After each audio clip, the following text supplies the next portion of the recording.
Okay. One of the things, because people are cycling, is getting punctures. Tip to not getting puncture is buy the right tire, but whatever tire you have,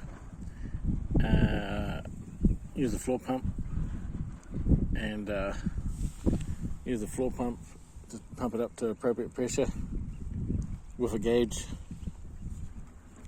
So many people don't have a floor pump. This is a big mistake. And another thing you could do is you could put an inner liner. You can buy them on eBay or so that back tire.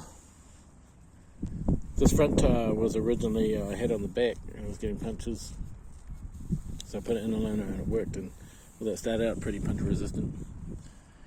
But what I'd recommend if you're going to run a road race bike is you run. Here's probably the best way to run a road race bike.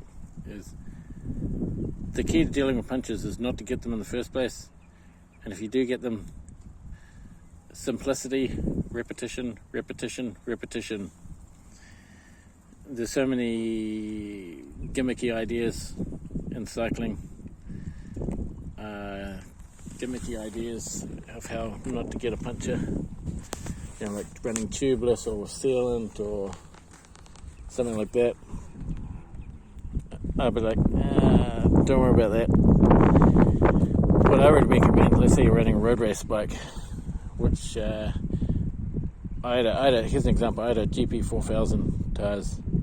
I ran them for years, and on average they would do something in the ballpark like 3,500 kilometers at least with no punctures, and then they get a puncture, and then by about 4,000 you'd get enough punctures that you'd want to throw the tire out. And I found myself throwing out tires that looked